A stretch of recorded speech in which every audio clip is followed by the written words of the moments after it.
River Plate fans attack Boca Juniors bus, second leg delayed, video. A number of Boca Juniors players have been reportedly exposed to tear gas after River Plate fans attacked the team bus as it arrived for the second leg of the Copa Libertadores final between the legendary rivals. The match was scheduled to kick off at 3 p.m. ET, with Boca and River Square at 2 after one leg, but now it has been delayed several hours, though there's precedence to suggest that River may have to forfeit. South American Football Confederation, CONMEBOL, officials are currently meeting to discuss whether or not the final should go ahead, after reports that a number of Boca players, including Carlos Tevez, were taken unwell in the club's dressing room following the attack. CONMEBOL announced the final would be delayed 3 hours, though some reports say multiple Boca players have been transported to hospital. If the match is not suspended, it would be stunning, but CONMEBOL is apparently insisting that the match must be staged on Saturday.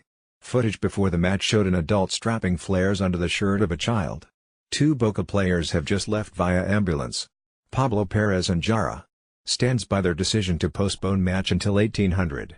Juan G. Arango, Colombia, Italy, at Juan_Arango, when it comes to who has the biggest wage bill in the Premier League, you may be a little surprised to see where some of the teams stack up. A list of the average annual wage each PL club pays its players has been released.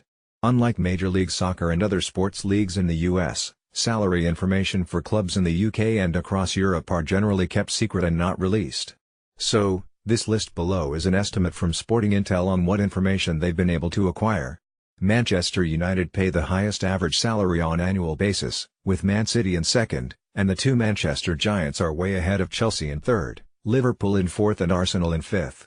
There is then huge drop, almost $2 million, to Tottenham, Everton, and West Ham.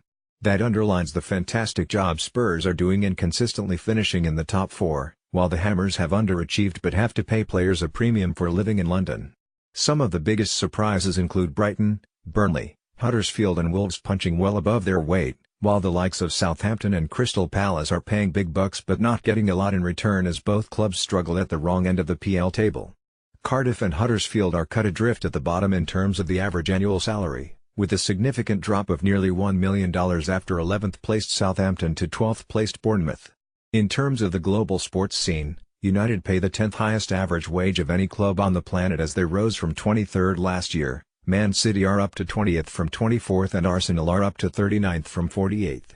Tottenham, West Ham and Leicester have all remained at around the same spot globally, while Southampton have jumped a huge 27 places in the global rankings and are the biggest climbers in terms of average salary in the PL, with only Bournemouth, up 24 places, close to them when it comes to a year-on-year increase. Take a look at the list in full below. Arsenal left out their highest paid player and superstar Mesut Ozil for the win at Bournemouth on Sunday, and manager has explained why. Ozil, 30, was left on the bench and didn't come on as asked if leaving Ozil out of the team was a tactical decision. Emery explained that he was looking for more physicality and intensity from the Gunners. We thought about how we could be better with a very demanding match with physicality and intensity and we decided to not play him, Emery said. Also, today we played with 3 center-backs. Like some moments in the season we will work like this and it's another possibility for improvement, to find our best performance in the squad. Does this decision make sense? Arsenal won at Bournemouth, who had been flying high, to stretch their unbeaten run to 17 games in all competitions, so you can't argue with Emery leaving Ozil out. Arsenal seemed better balanced than they have been in a recent run of 3 straight draws in the PL against Crystal Palace, Liverpool, and Wolves. But it does suggest that the German playmaker is not valued as highly by Emery as he was by the club when he was handed a new $450,000 per week contract back in January.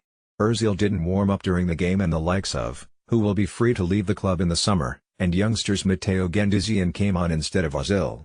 Emery has hooked Ozil off early in games so far this season, and despite his status as one of the biggest superstars in Europe, the playmaker isn't an automatic selection for Arsenal, especially in this more defensive 3-4-3 system.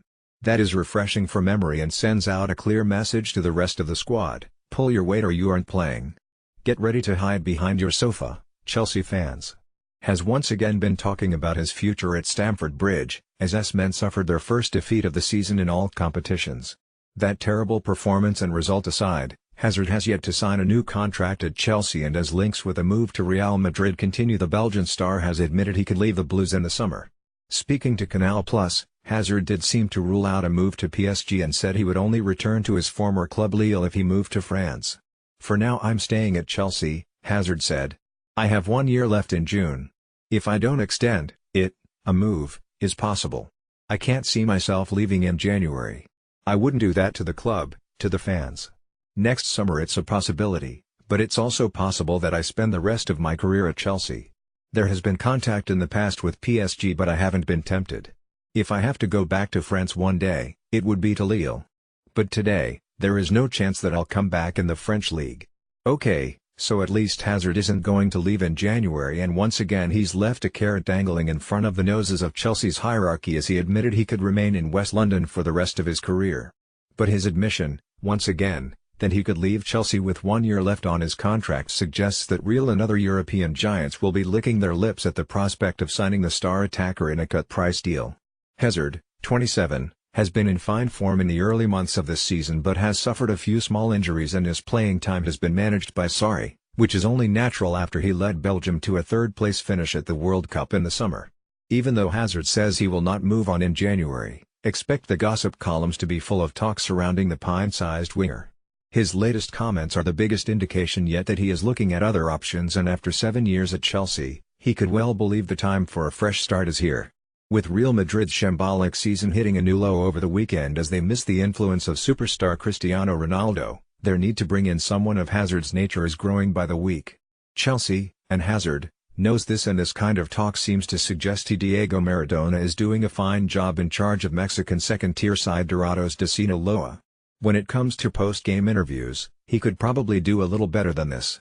Following their 1-0 defeat to Juarez in the first leg of the Apertura semi-finals on Saturday, Maradona was asked what he thought about the level of play in the Mexican league. His answer? Well, it will no doubt become legendary and played over and over again. This is another addition to the highlight reel from after his incredible career on it. Oh, Diego.